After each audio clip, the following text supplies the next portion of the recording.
नमस्कार, मैं Suryansh Yadav news 6 network पर एक बार फिर आपका स्वागत कर रहा हूं। हमेशा की तरह खैर मकदम कर रहा हूं, अभिनंदन कर रहा हूं। न्यूज़ 6 नेटवर्क हमेशा ये प्रयास करता है कि हमारी जो नव पीढ़ी है, हमारी जो नई जनरेशन है, वो क्या बेहतर कर रही है, किस तरह बेहतर कर रही है और ख़ासकर एजुकेशन के सेक्टर में हमारा देश, हमारा समाज किस तरफ आगे बढ़ रहा है।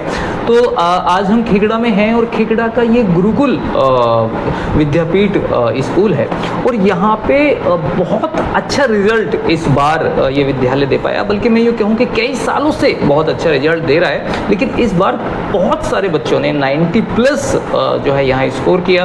तो हम यहाँ पहुँचे और यहाँ विद्यालय में कक्षा 10 का जो टॉपर विद्यार्थी है आयुष कुमार इस समय हमारे साथ है। तो आयुष, सबसे पहले आपका स्वागत भाई। आयुष ने, मैं बता दूं, जो है 95.6% मार्क्स कक्षा 10 में हासिल किए हैं और आयुष से हम बात करेंगे। आयुष, सबसे पहले थोड़ा बताइए अपने विद्यालय के बारे में, अपने परिवार के बारे में। सर, मेरा नाम आयुष कुमार है। मेरे पापा का नाम मिस्टर संजीव कुमार है। हम खेगड़े में रहते हैं और मेरे विद्यालय का नाम गुरुकुल विद्यापीठ है। मैंने अपनी पढ़ाई गुरुकुल विद्यापीठ से करी है। अच्छा आयुष, कब से आप गुरुकुल विद्यापीठ का पार्ट हैं, कब से यहाँ पढ़ रहे हैं? सर, बेसिकली मैं फर्स्ट क्लास से ही स्कूल में पढ़ता आ रहा हूँ। काफ़ी समय हो गया, आप अपने 10th में आ गए हैं, तो काफ़ी समय आपने विद्यालय को दिया है, लगभग 10 साल के आसपास आपने विद्यालय को दिए हैं। मुझे थोड़ा बताइए, विद्यालय में ऐसी क्या बात है जो आप जो है उससे जुड़ा हुआ महसूस करते हैं? टीचिंग फैकल्टी कैसी है, कितना टीचर्स यहाँ सपोर्ट करते हैं? थोड़ा सा पढ़ाई लिखाई के बारे में, विद्यालय के माहौल के बारे में आप मुझे बताएं। सर, टीचर्स तो बहुत सपोर्टिव है, कोऑपरेटिव है और हर टाइम हमें कोऑपरेट करते रहते हैं, सपोर्ट करते रहते हैं और पढ़ाई भी बहुत अच्छी है। और स्कूल में बहुत सारी एक्टिविटीज़ भी होती रहती है, उसमें हम वो भी करते हैं, पार्टिसिपेट भी करते हैं। यही सारी चीज़ें बहुत हमें सपोर्ट करती है, पढ़ने के लिए भी, स्पोर्ट्स के लिए भी और फिज़िकल एक्टिविटीज़ के लिए भी। अच्छा आयुष, मुझे बताया गया है कि साइंस में आपने 98% मार्क्स हासिल किए हैं, एसएसटी में भी आपने अच्छे। तो अगर मैं कहूँ कि कौन सा विषय जो है आयुष को सबसे करीब लगता है, सबसे अच्छा लगता है, सबसे प्रिय लगता है, तो वो कौन सा होगा? मेरा अच्छा सब्जेक्ट तो एक साइंस है और एक एसएसटी है। उसमें मैंने 98 मार्क्स स्कोर करे हैं। अच्छा, आप विद्यालय के अलावा कितने घंटे घर पढ़ते होंगे? क्या आपने कोचिंग भी की है तो उसके बारे में थोड़ा बताएं। स्कूल तो सुबह हो जाता था 2 बजे तक और फिर मेरी 2 कोचिंग्स थी, मैथ की और साइंस की। उसके बाद मैं इवनिंग में 3 to 4 आवर्स पढ़ लेता था रात तक। ठीक बात है, यानी कि आपने कोचिंग का सहारा भी लिया, विद्यालय में भी आपको सपोर्ट किया और फिर आपने घर भी सेल्फ स्टडी की है। क्या बनना है आयुष को आने वाले समय में? तो मैं इंजीनियर बनना चाहता हूँ आगे चल के। अच्छा आयुष, जो अभी बच्चे कक्षा 10 में हैं, बोर्ड की परीक्षाओं का उनका सामना होने वाला है आने वाले समय में, तो अगर मैं यूँ कहूँ कि आयुष उन्हें 1-2 बात बता कि भाई ऐसे ऐसे कर लेना, अच्छे नंबर आ जाएंगे। मैं उन्हें कहना चाहूँगा कि हर दिन आप कंसिस्टेंट रहें, अच्छे ढंग से पढ़ाई करें, अपने टीचर्स को फॉलो करें और लगे रहें पढ़ाई में। चलिए, अच्छी बात है। हमारा जो है बहुत ये ध्यान रहेगा कि आयुष आने वाले समय में क्या कर रहा है और निश्चित रूप से आयुष बेहतर करेगा अपनी लाइफ में। तो अभी आपने जो है न्यूज़ 6 नेटवर्क से बात की है, मुझे विश्वास है कि आने वाले समय में आप अपना, समाज का, विद्यालय का और देश का नाम रोशन करेंगे। बहुत धन्यवाद आयुष आपका। नमस्कार, मैं सूर्यांश यादव न्यूज़ 6 नेटवर्क पर एक बार फिर आपका स्वागत कर रहा हूं, खैर मकदम कर रहा हूं, हमेशा की तरह अभिनंदन कर रहा हूं। और न्यूज़ 6 नेटवर्क का ये प्रयास रहता है, हमेशा रहा है, भविष्य में भी रहेगा, कि हमारी जो नव पीढ़ी है, हमारी जो नई जनरेशन है, वो क्या कर रही है, खासकर शिक्षा के क्षेत्र में क्या कर रही है, या अपने भविष्य को, अगर मैं यूँ कहूँ कि राष्ट्र के भविष्य को बेहतर बनाने के लिए क्या कर रही है, तो उधर हमारा लगातार प्रयास रहता है। आज हमारे साथ एक ऐसी ही बच्ची है, विद्यार्थी है, बिटिया है इस देश की, जिसने गुरुकुल विद्यापीठ खेकड़ा में पढ़ते हुए क्लास 12th में बहुत अच्छे मार्क्स हासिल किए हैं और मुझे बताया जा रहा है कि लगभग 95% प्राप्त करके वो अपने विद्यालय की टॉपर भी बन रही है और आसपास में बच्ची को काफ़ी शुभकामनाएं मिल रही हैं। हमारे साथ सृष्टि है, तो सबसे पहले सृष्टि, बहुत स्वागत आपका। Thank you so much sir. अब सबसे पहले तो मैं ये जानना चाहूँगा कि अपने बारे में और अपने विद्यालय के बारे में हमें थोड़ा सा ब्रीफ कीजिएगा। सर, जैसा कि आप जानते ही हैं, मेरा नाम सृष्टि है। मैं इस स्कूल में फर्स्ट क्लास से पढ़ रही हूँ। हमारा जो स्कूल है वो हमारा काफ़ी अच्छा इन्वायरमेंट प्रोवाइड करता है। टीचर्स सारे बहुत अच्छे हैं। हमेशा एक्स्ट्रा करिकुलर एक्टिविटीज़ पे भी फोकस करा जाता है और ओवरऑल इन्वायरमेंट बहुत अच्छा है। मुझे यहाँ से पढ़ के एक्चुअल में बहुत अच्छा फील हुआ कि मैंने इस स्कूल को चुना अपनी स्टडीज़ को कंटिन्यू करने के लिए। जब आप 90% प्लस करते हैं सृष्टि, तो एक जिम्मेदारी भी होती है। खुशियाँ तो हैं ही, परिवार भी आपको बहुत सपोर्ट करता है।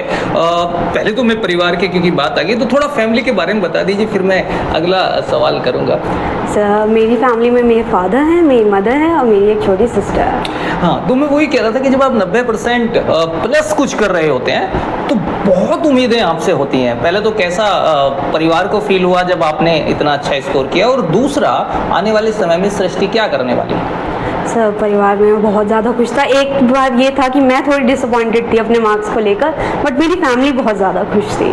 तो उस चीज़ से मुझे काफ़ी ज़्यादा हेल्प मिली खुद को मोटिवेट करने के लिए, क्योंकि मेरा एक बार मन काफ़ी वो हो गया था कि बहुत कम आए मेरे अकॉर्डिंग, क्योंकि मैंने और की मेहनत की थी। बट मेरी फैमिली ने उस चीज़ में बहुत ज़्यादा सपोर्ट करा कि नहीं, बहुत अच्छा स्कोर करा है तुमने। तो मेरी फैमिली इस मामले में बहुत ज़्यादा सपोर्टिव रही है हमेशा से ही। अच्छा, विद्यालय का नाम मैंने सुना बहुत है, लेकिन क्योंकि अभी आपके विद्यालय में हम पहुँचे भी हैं, तो जब पढ़ाने की बात होती है, एजुकेशन की बात होती है, तो कैसे आप अपने विद्यालय को बेहतर पाते हैं बाकियों से? आपने कहा कि मैं क्लास फर्स्ट से यहीं पढ़ रही हूँ। होता यह है सृष्टि कि हर साल या 2 साल बाद या 3 साल बाद बच्चों का विद्यालय बदलता ही रहता है और पेरेंट्स या बच्चे संतुष्ट नहीं होते उन्हें ऐसा, लेकिन आप संतुष्ट भी हैं और कह रहे हैं कि मैं शुरुआत से पढ़ रहा हूँ। तो हमें थोड़ा सा विद्यालय के बारे में, यहाँ की विशेषताओं के बारे में अगर आप ब्रीफ कर पाएँ। तो सबसे फर्स्ट थिंग्स, तो सबसे मेन चीज़ होती है एक स्टूडेंट की लाइफ में उसके टीचर्स। हर चीज़ एक बार सेकंड आती है, चाहे वो स्कूल का इंफ्रास्ट्रक्चर हो, चाहे कुछ भी हो, बट सबसे मेन चीज़ होती है एक स्टूडेंट की लाइफ में एक टीचर, जिसकी मुझे कभी भी यहाँ पे कमी फील नहीं हुई। हमेशा जिन भी टीचर्स ने मुझे पढ़ाया है, हमेशा अपना बेस्ट दिया है, मेरे लिए हमेशा बेस्ट सोचा है। तो मुझे उस चीज़ से काफ़ी ज़्यादा सेटिस्फैक्शन रही हमेशा से। इसलिए मेरे माइंड में कभी आया भी नहीं कि मैं स्कूल चेंज भी करूँ, क्योंकि हमेशा से यहाँ पे इतना ज़्यादा सपोर्ट मिला और बिल्कुल फैमिली की तरह लगा मुझे तो हमेशा से। अच्छा, अब सृष्टि को भविष्य में क्या बनना है, उसके पास क्या योजनाएं हैं? सर, एक तो मेरा स्टार्टिंग से मार्केटिंग में काफ़ी ज़्यादा इंटरेस्ट रहा है, तो मैं उसे आगे चल के परस्यू करना चाहूँगी BMS और लेटर MBA के थ्रू। और मैं CA को भी साथ साथ परस्यू करना चाहूँगी, क्योंकि उसमें भी मेरा इंटरेस्ट काफ़ी है। जो बाकी बच्चे तैयारी करते हैं ना सृष्टि, उनके पास होता बहुत कुछ है, लेकिन उन्हें लगता है कि उनके पास कुछ नहीं है, यानी कि एक मोटिवेशन की कमी कह लीजिए, गाइडेंस की कमी कह लीजिए। मैं ज़रूर चाहूँगा कि आप 1-2 बातें अपनी तैयारी की हमारे साथ शेयर कीजिए, ताकि जो बच्चे आने वाले समय में 10th या 12th के बोर्ड एग्जामिनेशंस में पार्ट बन रहे होंगे, उन्हें थोड़ा सा रास्ता मिल जाए। कैसे तैयारी कर सकते हैं, कैसे आपने की, किन चीज़ों पर आपने बहुत फोकस किया, किन को आपने नेग्लेक्ट किया? सर, देखिए, कई जगह जैसे कई ऑनलाइन प्लेटफॉर्म्स पे भी आता है कि आप 7-7 घंटे पढ़ाई करो डेली, 8-8 घंटे पढ़ाई करो। मैंने वो कभी नहीं करा है कि हाँ, एग्जाम टाइम्स में हाँ मैंने इतनी देर पढ़ाई की होगी, बट अदर देन दैट मैंने इतनी पढ़ाई कभी नहीं किया। ये है कि आप कंसिस्टेंस रहो हमेशा, कि चाहे आप अगर 2 घंटा पढ़ रहे हो तो आप डेली 2 घंटा पढ़ो। अब चाहे आप एक दिन अगर आपने 8 आवर्स पढ़ लिया, दूसरे दिन आपने कुछ नहीं पढ़ा, तो फिर उसका 8 आवर्स का भी कोई रेलेवेंस नहीं रह जाती है। तो मैंने तो इसी कंसिस्टेंसी को ही मेन वो समझ के पढ़ाई की। तो ऑनलाइन भी सहायता ली है या ऑनलाइन आप नहीं गए? ऑनलाइन सर, जैसे कुछ सब्जेक्ट्स में मैं ली है मैंने, जैसे इकोनॉमिक्स वगैरह में मैंने कुछ लेक्चर्स देखे हैं, उनसे भी काफ़ी ज़्यादा हेल्पफुल रही है। बाकी हमारे स्कूल के टीचर्स ने तो बहुत अच्छी गाइडेंस प्रोवाइड की है। एक सवाल है सृष्टि कि जब आप ऑनलाइन प्लेटफॉर्म से मदद लेते हैं तो मदद तो मिलती है, लेकिन बच्चा सोशल मीडिया में खो जाता है और अपने रास्ते भटक जाता है। ऐसा कितना सही है, और क्या आपको ऐसा लगा कि उधर समस्याएं हैं? सर, देखिए, ये समस्या तो है। अगर मैं ये कह दूं कि ये समस्या नहीं है कि आप सोशल मीडिया पे बिल्कुल भी डिस्ट्रैक्ट नहीं होगे, तो वो गलत है। होता है, क्योंकि आप जब सोशल मीडिया यूज़ कर रहे हो तो मोस्टली ऐसा होता है कि कोई नोटिफिकेशन आई, आप डिस्ट्रैक्ट हो गए। बट उसके लिए आपको अपने अंदर डिसिप्लिन बिल्डअप करना पड़ेगा कि हाँ, मैं अगर लेक्चर देख रही हूँ तो मुझे लेक्चर ही देखना है। अब मेरे पास कोई और नोटिफिकेशन आ रही है तो वो चेक मैं ना करूँ।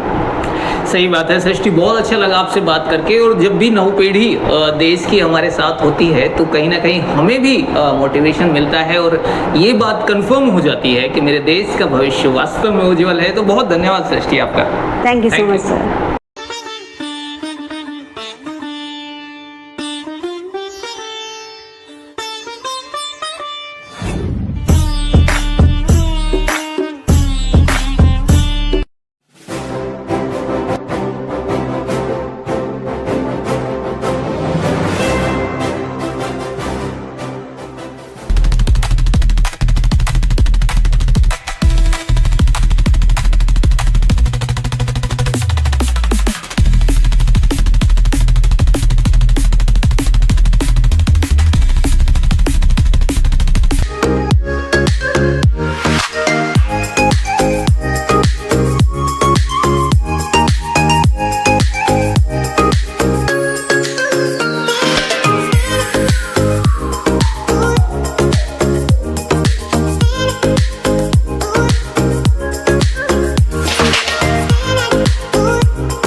है।